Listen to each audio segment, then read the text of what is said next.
Para sahabat, kali ini saya sedang berbicara tentang relasi antara negara dan adat dengan menyajikan tema negara beradat, adat dan bernegara yang saya akan lihat dari tiga sisi: rekognisi, institusi, dan demokrasi. Saya melihat ini ada dua sisi Indonesia. Bisa disebut dualisme, bisa disebut dengan pluralisme, karena Indonesia itu bukan negara bangsa Leviathan, negara monster seperti yang di Eropa yang menghabisi berbagai entitas lokal dengan cara paksa, dengan cara perang. Tetapi kita ini mengakui keunikan keberagaman organisasi masyarakat lokal.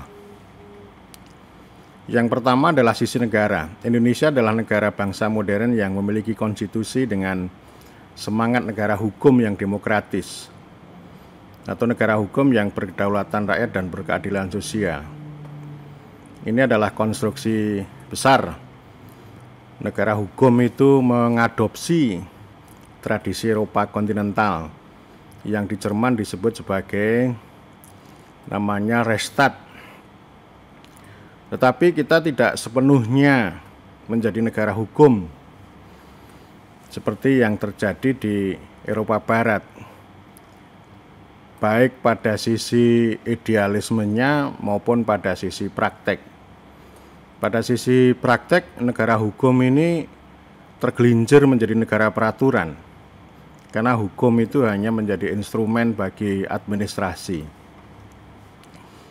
Yang kedua, sisi adat. Indonesia adalah negeri dan bangsa yang memiliki beragam agama, adat, suku, desa, dan masyarakat lokal. Ini namanya community atau komunitas. Kalau yang di atas namanya negara. Dari sini menghadirkan pertanyaan, bagaimana kita memandang dan menempatkan dua sisi Indonesia yang berbeda itu? Apakah keduanya bisa disatukan secara solid tanpa kontestasi atau tanpa consensus politics begitu? Atau bisakah hal-hal yang baik itu bisa berjalan bersama? Can all good things go together? Ini adalah prinsip normatif ideal. Kita memiliki konstitusi yang mau tidak mau harus kita hormati, kita junjung. Kalau kita bernegara, bermasyarakat, berbangsa itu kita punya dasar konstitusi. Masyarakat lokal pun juga punya semacam konstitusi yang itu menjadi common ground, menjadi idealisme, menjadi ideologi politik, pengetahuan, dan norma bersama. Di situ ada konsep rakyat. Kalau kita lihat dalam teks Undang-Undang Dasar 1945 itu ada 100 kata rakyat. Rakyat itu diadaptasi dari bahasa Arab yang dibawa oleh para ulama. Rakyat itu konsep politik, bahwa secara politik penyelenggaraan pemerintah negara Republik Indonesia berdasarkan pada kedaulatan rakyat. Sebagai konsep politik, rakyat itu adalah pembentuk pemerintah sebagai basis kekuasaan pemerintahan. Artinya apa? Artinya pemerintah yang memegang kekuasaan itu harus memperoleh persetujuan rakyat. Itu dasar pertama kita. Yang kedua adalah persatuan. Persatuan itu menekankan pada bangsa. Bangsa itu imajinasi yang disatukan dengan spirit, misalnya Bhinneka Tunggal Ika, yakni mengutamakan persatuan Indonesia di tengah keragaman dan perbedaan agama, suku, adat, dan lain-lain. Jadi sering dikatakan bahwa Pancasila, terutama sila ketiga, persatuan Indonesia itu, ini adalah spirit Bhinneka Tunggal Ika ya, yang meskipun masing-masing masyarakat lokal itu mempunyai keragaman, mempunyai keunikan, tetapi punya imajinasi yang sama, yaitu bangsa Indonesia. Ini sebuah konsep, sebenarnya konsep ini atau elan ya, elan emansipatori, bahwa orang-orang atau masyarakat yang beragam itu mempunyai kesetiaan, paling tidak membayangkan bahwa kami adalah bangsa Indonesia. Kemudian yang ketiga adalah penghormatan dan pengakuan, atau disebut dengan rekognisi. Ini pasal 18 menegaskan bahwa negara mengakui dan menghormati kesatuan masyarakat hukum adat beserta hak-hak tradisional. Pasal 28 yang ada banyak ayat itu juga mengatakan bahwa identitas budaya dan hak masyarakat dihormati selaras dengan perkembangan zaman dan peradaban. Jadi ini yang menjadi pembeda antara Indonesia dengan konsep Reichsstaat yang ada di Eropa. Kalau konsep Reichsstaat itu maknanya adalah negara dan warga. Semua disentralisasi, dibirokratisasi, diunifikasi ke dalam tubuh negara yang disebut negara monster atau negara Leviathan itu. Dia menyelenggarakan pemerintahan secara langsung atau direct rule kepada warga tanpa perantara organisasi pemerintahan lokal atau para pemimpin lokal. Jika kemudian melakukan desentralisasi, itu adalah tahap berikutnya. Ini yang membedakan kita dengan Eropa.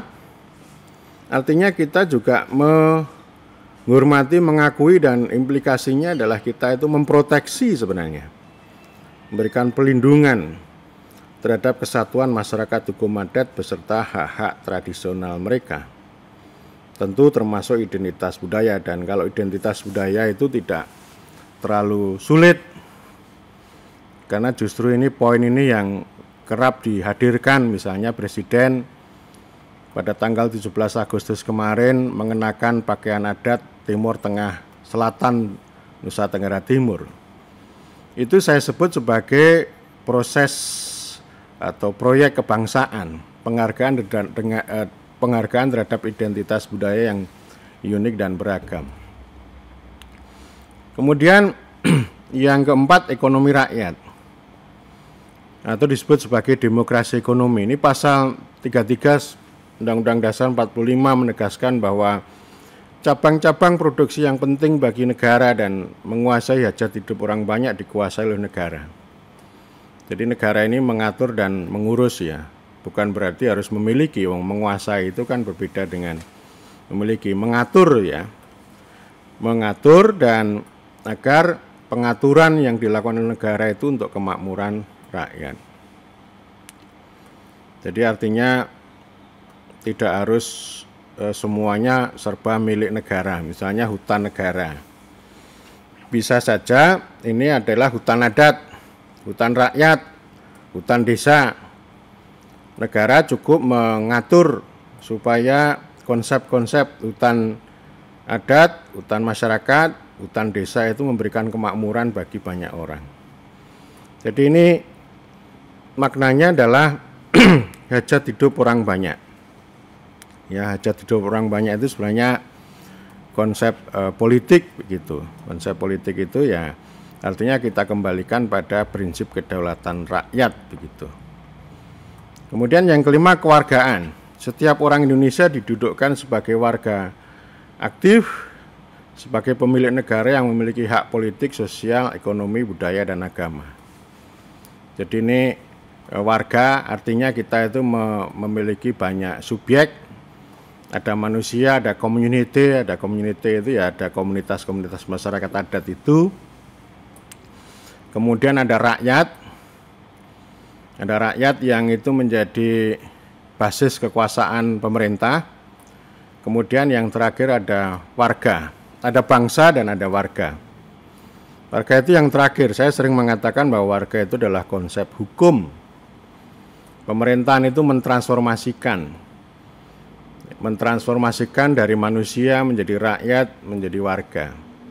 Tetapi pada sisi lain ketika ada dualisme, ya pemerintah itu menegaskan bahwa negara itu mengakui komunitas-komunitas kebangsaan. Itu maknanya seperti itu. Ini tafsir dari saya, pemaknaan dari saya, dan itu prinsip normatif idealis. Oleh karena itu saya ingin mengatakan bahwa dengan 5 prinsip normatif itu Indonesia bukan negara kolonial yang tidak mengenal kerakyatan dan kewargaan, serta mengakui adat tetapi juga memanfaatkan adat untuk pemerintahan tidak langsung dan menghisap adat. Ini ciri khas negara kolonial ini. Jadi mengakui adat, misalnya kalau dulu disebut sebagai kesatuan masyarakat hukum pribumi, diakui tetapi hasil buminya, sumber dayanya itu dihisap. Rakyatnya, kewargaannya tidak diakui atau tidak dilembagakan dengan baik begitu. Nah, ini tujuannya apa? Dengan pemerintahan tidak langsung ini, ya tujuannya untuk mengawetkan, memelihara hegemoni. Ini bukan hanya soal pemerintahan yang efisien dan murah, bukan, tetapi dengan memanfaatkan adat itu negara kolonial itu bisa bertahan lama begitu. Indonesia bukan pula negara leviatan liberal, negara monster yang di Eropa Barat, yang tidak melenyapkan adat daerah dan desa meskipun mengenal kerakyatan dan kewargaan. Jadi dengan kata lain kemasyarakatan ya, kemasyarakatan itu punya makna yang sangat luas, termasuk ya kehidupan masyarakat adat yang begitu beragam itu kita kenal dengan aspek kemasyarakatan.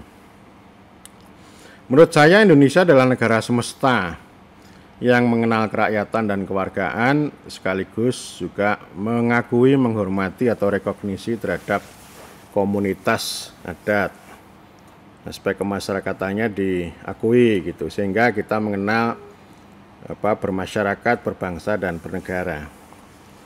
Kalau bernegara tok atau hanya bernegara itu artinya ya bisa yang nomor pertama negara kolonial, bisa juga yang negara leviatan. Tapi kita negara semesta yang unik, yang kita mempunyai trajektori yang berbeda dengan negara kolonial maupun negara leviatan liberal. Tetapi di sepanjang hayat, paling tidak selama 7 dekade, itu ada sengketa tiada henti antara dua entitas yang berbeda tadi. Yang pertama, secara historis konstitusi belum pernah berhasil menjadi perangkat besar untuk dekolonisasi negara kolonial dan membentuk negara semesta. Jadi tahun 1945 itu bangsanya baru, pemerintahnya baru, negaranya sebagai entitas baru, secara formal baru. Tetapi secara material atau secara substansial, dalam pengertian negara sebagai aktor, itu masih tetap ada kesinambungan negara lama, istilah Ben Anderson itu. Dia menulis masyarakatnya baru, negaranya lama. Masyarakat baru itu apa? Masyarakat Indonesia itu yang dibentuk dengan elan kebangsaan, elan nasionalisme itu baru,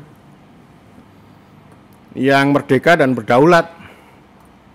Tetapi negara tadi sebagai aktor, lebih khusus lagi adalah birokrasi, itu berkelanjutan, turun-temurun. Karakter kolonialnya masih sangat kuat, bahkan dari sisi pemerintahan secara umum juga begitu ya. Meskipun istilah Binenlen Bestur itu birokrasi ala kolonial itu secara formal tidak ada, tetapi spiritnya, institusinya, kemudian attitude-nya, sikapnya itu masih sama, termasuk cara berpikir. bahwa pemerintahan itu harus formalistik, harus hierarkis, harus sentralistik, dan birokratik. Kalau ada hal-hal yang lain, misalnya pemerintahan adat, pemerintahan desa, karena tidak sesuai dengan prinsip Bina dan Bestur, itu dianggap sebagai palsu dan memang harus dirubah. Jadi itu yang pertama. Yang kedua, konstitusi tidak pernah dielaborasi dan dilembagakan secara cerdas, tapi selalu menjadi arena sengketa para pihak secara hukum, keilmuan, politik, dan ekonomi politik. Lebih-lebih nih, kalau kita belajar konstitusi itu dimonopoli oleh para sarjana hukum dan terutama hukum positif. Jadi berdebat terus menafsirkan pasal-pasal, menafsirkan ayat, tapi anti sosial, anti politik.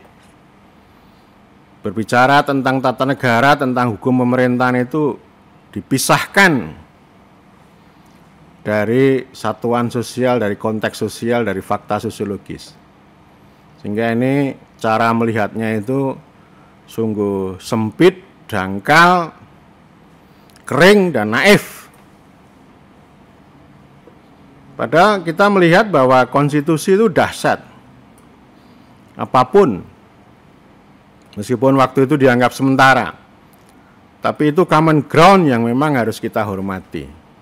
Kita elaborasi bahwa konstitusi itu mengandung ideologi, mengandung politik, mengandung pengetahuan dan norma. Jadi tidak hanya norma dan kemudian nanti itu berubah menjadi dogma atau menjadi mantra yang itu kemudian dianggap sebagai hukum positif. Jadi tidak berkembang dengan baik ya. Artinya maka kami ilmu pemerintahan ini juga harus melihat konstitusi itu dengan cara pandang yang lain yang lebih luas dan lebih dalam, tidak hanya sekedar itu hukum positif, hukum yang hanya menjadi instrumen administratif, bukan instrumen untuk politik kedaulatan. Yang ketiga, negara belum pernah hadir sebagai besi baja yang kokoh dan mencapai tujuan konstitusi, melainkan hadir menjadi apa yang disebut Michael Ladas sebagai negara kontes atau yang disebut Tony Day sebagai negara besi cair. Negara ini dikontestasikan oleh beragam pihak. Jadi tidak tidak kokoh, tidak memiliki kemampuan untuk menyerap dan kemampuan untuk melakukan penetrasi dengan lebih baik, tapi selalu menjadi arena pertengkaran banyak pihak. Yang keempat, negara semesta tidak pernah hadir, tetapi yang hadir adalah negara developmentalis modernis yang mewarisi negara kolonial. Dan di era reformasi itu sosok negara developmentalis itu disepuh dengan neoliberalisme, sehingga sekarang wacananya itu wacana dan praktik itu adalah neoliberalisme. Jadi misalnya konsep manajemen publik, konsep good governance, konsep digital, dan seterusnya yang disebut dengan milenial itu adalah sisi lain atau dua sisi mata uang dengan neoliberalisme. Saya memetakan ya, dalam konteks sengketa itu ada diskursus desa dan adat. Ini ada 4 politik pengetahuan, 4 mazhab. Yang pertama adalah romantis esensialis. Ini yang berupaya untuk membela dan mempertahankan. Menurut cara pandang romantis esensialis, desa dan adat itu sebagai situs keaslian yang memiliki hak, demokrasi komunitarian, kearifan lokal yang harus memperoleh rekognisi, proteksi negara. Jadi ini pandangan yang sangat romantis bahwa desa dan adat itu punya keindahan. Ya, Ini disebut dengan utopia. Yang kedua itu revisionis radikal, strukturalis, termasuk feminis. Ini orientasinya melawan desa dan adat.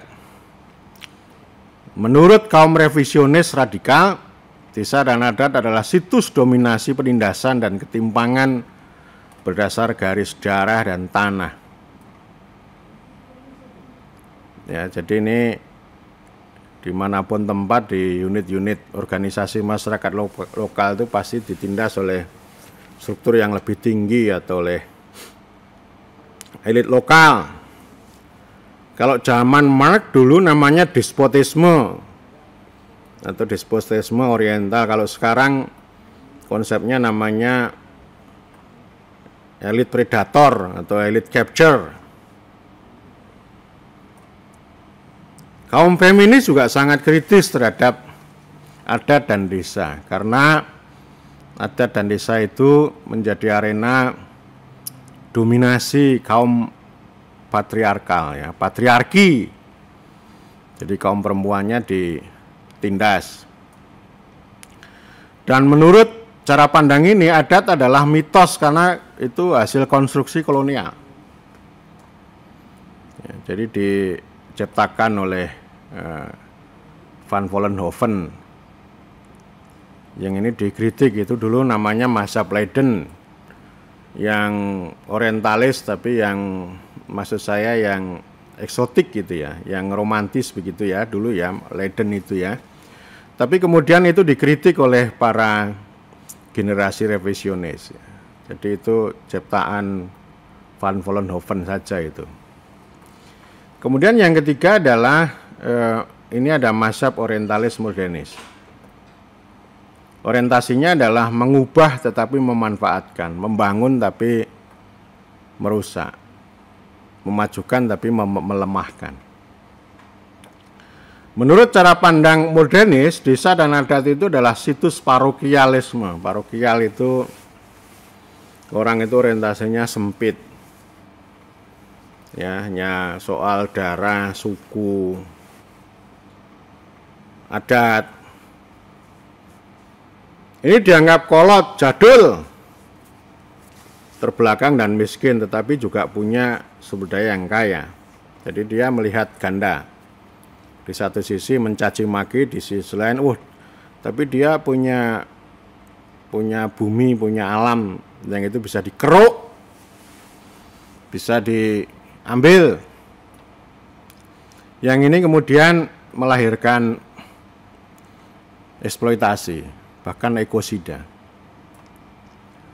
Jadi artinya kan gini toh, bahwa masyarakat adat, masyarakat desa atau komunitas-komunitas lokal itu dengan hutan ya, terutama ini kan menyatu ini.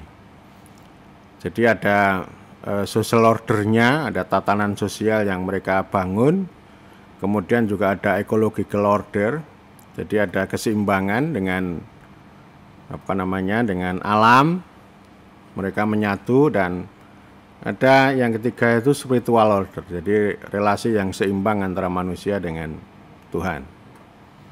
Nah ini dihancurkan ini ya, jadi terutama ecological ordernya itu dihancurkan karena orang itu mengambil sebanyak-banyaknya. Yang ini sejak zaman kolonial itu sudah diteritorialisasi, sudah dipotong-potong dengan apa yang disebut oleh Nancy Pelosi itu sebagai hutan ilmiah. Hutan ilmiah itu hutan yang hanya dilihat, diperlakukan itu dengan manajemen ilmiah ya, bagaimana menanam, merawat, memproduksi, menjual, tata guna lahan, tata ruang, nanti statistik, ekonomi itu bersatu untuk bagaimana melihat hutan itu sebagai sumber daya alam atau sumber daya ekonomi untuk memupuk kapitalisme. Padahal masyarakat lokal sudah ada di situ, mereka menyatu gitu. Jadi artinya hutan ilmiah atau manajemen ilmiah itu memisahkan masyarakat setempat, masyarakat lokal itu dengan hutan. Jadi hutannya itu diteknokratisasi, sehingga mengapa masyarakat kita, masyarakat di dekat hutan itu miskin. Karena itu tadi, ya, penyingkiran, marginalisasi dan seterusnya. Kemudian yang keempat, ini yang konstruktivisme transformatif, memuliakan dan memperkuat. Desa dan adat adalah situs kehidupan penghidupan yang punya hak, otoritas, dan kewajiban. Orientasinya membela dengan rekognisi, memperkuat dengan emansipasi, dan melawan dengan demokrasi. Jadi demokrasinya penting karena di sana juga ada warga, juga ada rakyat. Jadi mau tidak mau di dalam komunitas adat itu pas tadi ada komunitasnya, ada rakyatnya, lalu juga ada warga. Jadi setiap orang itu juga warga Indonesia yang punya hak-hak warga negara. Saya ingin mengatakan bahwa ada dominasi hegemoni mazhab orientalis modernis. Yang ini teknokratis. Kalau sekarang ya neoliberal itu, milenial. Orientalis modernis, bukan yang liberalisme radikal, telah muncul di masa kolonial, diperkuat oleh Orde Baru dan terus disepuh oleh kaum pendukung neoliberalisme, milenialisme hari ini. Mereka adalah ilmuwan modernis, kapitalis global, teknokrat, kelas menengah ngehek, kaum milenial, kaum urbanis. Mereka mempunyai dominasi ekonomi politik dan hegemoni pengetahuan. Jadi pengetahuan yang mereka miliki itu positivis, jadi menganggap bahwa pengetahuan yang dimiliki itu objektif, rasional, netral, untuk kemajuan,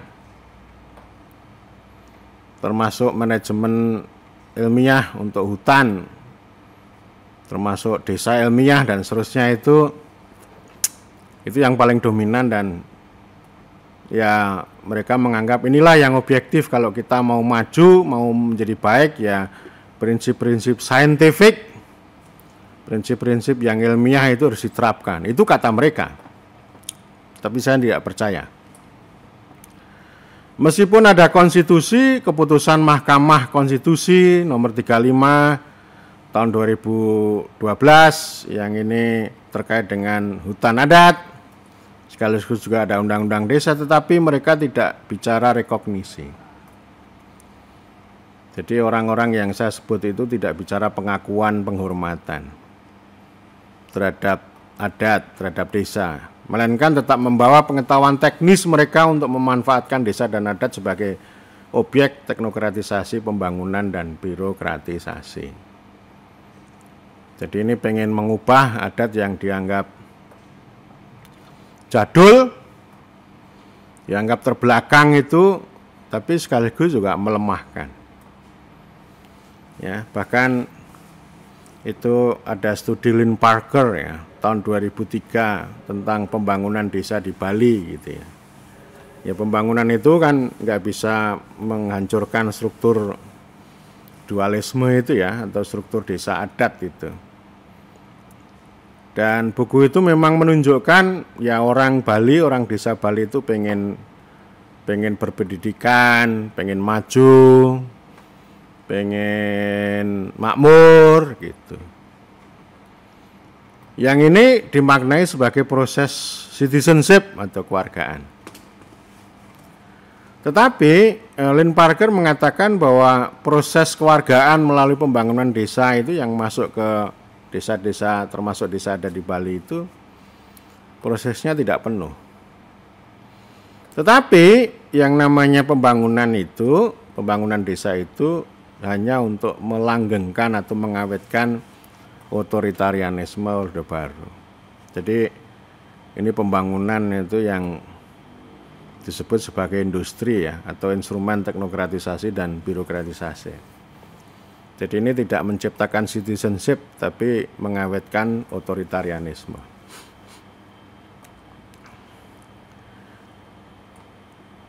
Rekognisi juga menjadi arena debat di antara empat tadi.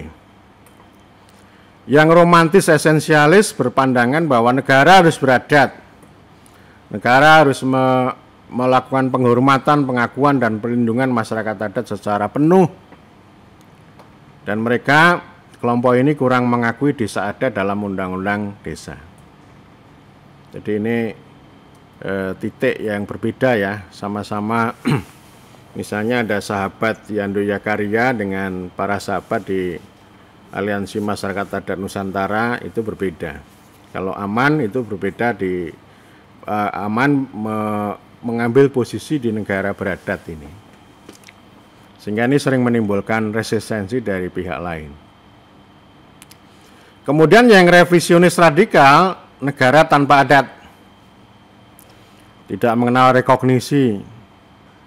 Tapi mereka banyak bicara tentang reforma agraria untuk rakyat jelata dan keadilan gender. Kaum feminis juga sangat kenceng berbicara tentang kesetaraan gender dalam masyarakat adat. Jadi ini kelompok radikal ya, reforma agraria gitu. Meskipun ada banyak teman yang itu menyandingkan antara adat dengan reforma agraria, artinya daulat masyarakat adat terhadap sumber-sumber atau aset atau apa namanya, ya entah hutan, tanah dan sebagainya. Jadi ada titik temunya sebenarnya di situ gitu. Tetapi yang kelompok yang eksklusif revisionis radikal itu tidak berbicara tentang kesatuan masyarakat hukum adat. Dia bicaranya tentang agraria ya. Kemudian yang ketiga, orientalis modernis. Ini negara memanfaatkan adat, terutama sisi artifisialnya ya. Pakaian, budaya, bahasa itu dimanfaatkan. Bahkan bisa menjadi sumber apa namanya? Ekonomi ya untuk wisata. Rekognisi terbatas sebagai legitimasi dan hegemoni dengan tetap melakukan modernisasi adat. Jadi secara keseluruhan, terutama dari sisi pemerintahannya, organisasinya itu dimodernisasi, termasuk cara pandang ya. Ya kalau mau melakukan komodifikasi atau kapitalisasi terhadap adat kan memaksa orang adat harus orientasinya harus kapital. Harus menjadi masyarakat industrial ya dengan cara memanfaatkan apa namanya kekayaan adat. Negara juga melakukan korporatisasi lembaga adat untuk pelipur lara. Jadi ini ada lembaga-lembaga adat yang menjadi saluran namanya korporatisme negara ya. Jadi negara itu penetrasi tapi juga merangkul ya. Ya untuk kepentingan panjangan tangan negara dan sekaligus untuk pelipur lara supaya orang-orang apa namanya adat itu diakomodasi gitu ya. Meskipun ini dalam praktek ya ada kontestasi di lokal. Misalnya orang-orang yang merasa murni, merasa pure sebagai adat sering mengkritik bahwa lembaga adat seperti kalau misalnya sebutannya ada majelis, ada lembaga gitu ya, itu mereka bukan orang adat, mereka bentukan negara. Gitu. Ya, mereka tidak pantas untuk merepresentasikan kepentingan kami gitu. Jadi di lokal juga ada perdebatan semacam itu. Kemudian yang keempat, konstruktivisme transformatif, ini negara beradat dan adat bernegara. Rekognisi sesuai konstitusi, keputusan Mahkamah Konstitusi, dan Undang-Undang Desa. Jadi kesatuan masyarakat hukum adatnya diakui sebagai subjek hukum, sebagai ya mereka beda ya antara konsep rekognisi sesuai konstitusi itu dan keputusan apa namanya terutama dengan Undang-Undang Desa. Itu beda ya. Tapi ini kan varian-varian ya, ada varian kalau kesatuan masyarakat hukum adat itu memang tidak harus pakai embel-embel ngurusi urusan-urusan yang modernis, urusan posyandu, urusan apa namanya sanitasi, drainase begitu.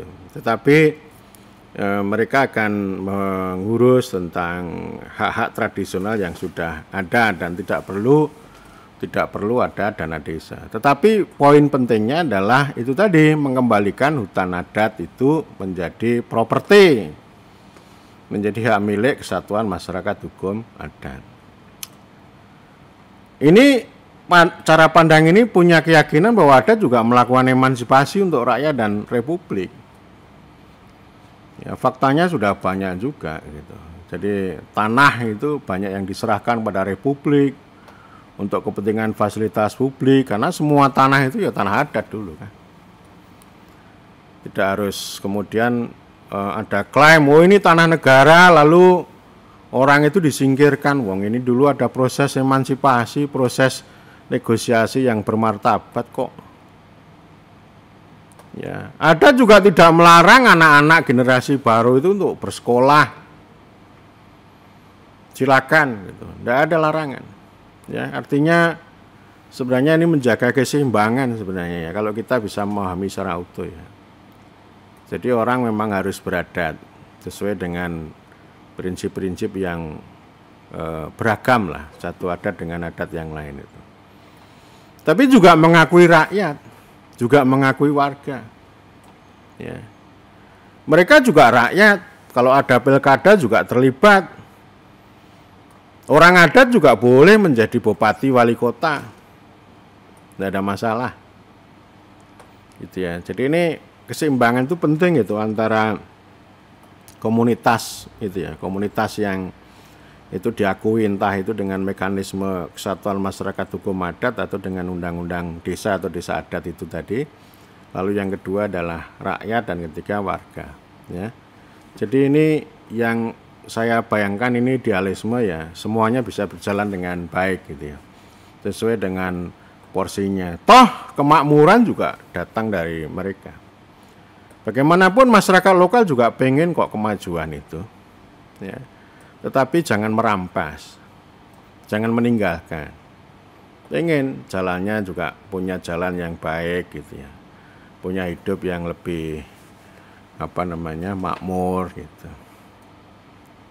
Para paparaja di negeri Maluku itu sudah banyak yang kosmopolit, misalnya pensiunan pejabat BUMN menjadi paparaja gitu. Jadi orientasinya kan sudah kosmopolit ya, artinya kosmopolit itu yang lokal berorientasi global, yang global itu dikontekstualisasikan ke lokal.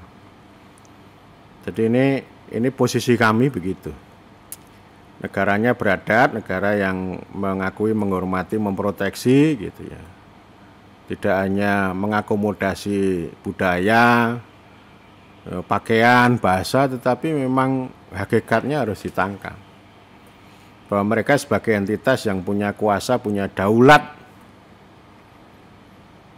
atas governing, atas properti, ya, jadi itu lengkap ya. Itu sama ketika ada gagasan tentang revisi Undang-Undang Otonomi Khusus Papua, kira-kira ya 6 tahun yang lalu ya. Bulan-bulan menjelang berakhirnya Presiden Susilo Bambang Yudhoyono ya. Presiden SBY mengatakan bahwa apapun yang diminta oleh adik-adik kita, saudara kita di Papua kita kasih. Yang penting merah putih berkibar. Ini namanya hasil negosiasi ya begitu. Jadi memang kan beda nih kalau cara pandang yang tidak merekognisi itu, oh ini adat ini kan mengganggu order ini ya, jadi disorder gitu. Itu tadi, itu kolot itu, tapi di balik itu kan ada kepentingan lain ya, jadi terutama kepentingan kapitalisme. Dulu saya pernah punya pengalaman di Dewan Perwakilan Daerah. Ada Pak Paulus Sumino, orang Jawa tetapi sangat Papua karena DPD Papua gitu. Itu memperjuangkan ini adat. Ya. Tapi ada pihak lain mengatakan, loh ini adat otonomi desa ini kan mengganggu kepentingan nasional. Ya. Nah, terjadi debat. Pak Paulus Mino mengatakan, apa sih yang disebut dengan kepentingan nasional? Apakah yang disebut dengan kepentingan nasional itu kapitalisme? Apakah yang disebut kepentingan nasionalisme itu membenarkan untuk mengeruk kekayaan lokal misalnya? Ya, jadi itu tadi namanya tirani ya, atas nama kepentingan nasional, tapi di balik itu kan ada tadi ya. Jadi ini kontradiksi ya, kontradiksi orientalis modernis itu ya. Jadi artinya memang kalau ada kepentingan nasional ya harus didiskusikan dengan lebih baik. Yang namanya nasional itu kan bukan Jakarta, tapi ini hasil ya nation. Nation itu ya elan emansipatory yang ini harus menjadi common ground, menjadi kesepakatan bersama. Apa yang disebut dengan kepentingan nasional? Kalau saya ya melihatnya ya negara mengakui menghormati adat, sebaliknya adat akan menghormati negara. Jadi seimbang ya. Dan mau tidak mau memang kita harus ke sana. Kita nggak bisa untuk dengan kalau ngomong orientalis modernis ya hanya artifisial, ngomongnya baik tapi di dalamnya kontradiksi. Nah ini debat mengenai institusi ini. Kaum romantis esensialis itu berbicara masyarakat adat. Ya, bicara masyarakat adat. Masyarakat adat sebagai subjek atau institusi yang memiliki susunan asli, hukum adat, identitas dan properti, right, budaya dan lain-lain. Jadi istilahnya masyarakat adat ya. Yang termasuk lintas provinsi, lintas kabupaten, misalnya Mesuji ya, melintasi batas-batas itu. Yang kedua, kaum revisionis radikal tidak mau mereka bicara adat itu, tapi organisasi rakyat. Mereka tidak mengenal adat, melainkan organisasi rakyat untuk merebut kuasa dan harta. Karena tadi percuma, yang namanya adat itu adalah darah dan tanah, dan itu darah dan tanah itu ya bukan milik rakyat. Kemudian yang ketiga, kaum orientalis modernis itu bicaranya lembaga adat, kurang tertarik pada masyarakat adat, kesatuan masyarakat hukum adat dan desa adat ya, tapi lebih suka pada lembaga adat yang bisa dimanfaatkan dan dikendalikan. Jadi lembaga adat yang korporatis gitu ya, yang korporatis, yang misalnya dewan adat apa, majelis adat apa, lembaga kerapatan adat misalnya gitu-gitu ya, yang itu organisasinya bertingkat. Yang konstruktivis transformatif ini ada dua ini, ada Kesatuan Masyarakat Hukum Adat, mohon maaf ya, KMHA sebenarnya ya, Satuan Masyarakat Hukum Adat sesuai pasal ini ya, pasal 18 ayat 2. Desa adat sebenarnya juga termasuk itu. Ini jenis yang fungsional, ini menggabungkan antara prinsip-prinsip pemerintahan yang modern gitu ya. Modern tidak harus formal, dengan komunitas adat itu. Nah, prinsipnya masyarakat adat itu bisa membentuk kesatuan masyarakat hukum adat atau desa adat. Jadi tinggal memilih ini ya, memberikan ruang dan kita mengikuti. Kita tadi ya, kita mengikuti keputusan Mahkamah Konstitusi maupun Undang-Undang Desa. Ini terus-menerus berdebat seperti ini, dan kalau kami posisinya ya di konstruktivis transformatif gitu. Ya, kemudian demokrasi ini, demokrasi juga menjadi arena perdebatan. Yang pertama, romantis esensialis itu bicara tentang komunitarianisme. Komunitarianisme itu kebaikan bersama. Mereka ngeritik kebebasan. Ya, menolak demokrasi liberal, tidak bicara kerakyatan dan kewargaan, tetapi bicara komunitas dengan demokrasi komunitarian. kepemilikan bersama, kebaikan bersama. Tidak ada apa namanya dominasi, tidak ada ketimpangan gitu ya. Revisionis radikal bicara kuasa rakyat, demokrasi telah dibajak oleh elit, sehingga harus dengan kuasa rakyat ini. Jadi mereka nggak percaya ada demokrasi dalam adat itu. Jadi dikuasai elit itu ya. Ini kaum revisionis. Kaum orientalis modernis ini berbicara good governance, menghindari demokrasi, menghindari konsep kedaulatan rakyat. Jadi kaum modernis orientalis itu di otaknya itu nggak ada yang namanya rakyat, itu kedaulatan itu nggak ada. Tidak suka demokrasi yang kuat, nggak suka dia, karena kalau demokrasi yang kuat itu mengganggu efisiensi, efektivitas, mengganggu kapitalisme. Tapi mereka lebih suka pada instrumen teknokratis, good governance. Ini amuba, ini wabah di mana-mana ini. Baik para ilmuwan sosial termasuk di ilmu kami, administrasi publik. Oleh karena itu ini harus kita lawan terus-menerus ini. Mereka begitu hegemonik ya, jadi apa namanya, ya dominan lah gampangnya gitu ya. Nah, berkuasa, jadi itu dianggap sebagai kebenaran. Padahal itu hanya candu ya, bukan mencerahkan ya, tapi hanya candu untuk mereka. Tapi ini disebarkan kemana-mana. Dan saya mengutip mendiang Profesor Cornelius Ley, guru saya. Beliau bilang bahwa good governance itu adalah solusi yang seragam atas masalah yang beragam dari ujung Afrika sampai pelosok Indonesia, tapi tidak membawa akibat apapun. Yaitu hanya proyek aja, ya bagian dari industri yang tidak punya dampak gitu ya. Tapi bisa saja itu menjadi keburukan, ya, karena lama-lama kan orang itu imajinasinya ngomong demokrasi itu ya ukuran-ukuran yang sudah di apa namanya indikatorisasi oleh good governance gitu. Tapi bukan kedaulatan rakyat, bukan kebaikan bersama gitu, bukan. Kemudian konstruktivis transformatif bicara tentang demokrasi alternatif, kerakyatan, kewargaan, multikultural. Jadi tidak harus dengan model-model liberal ya, tapi apa namanya, prinsip komunitas multikultural itu penting untuk dihadirkan dan dilembagakan.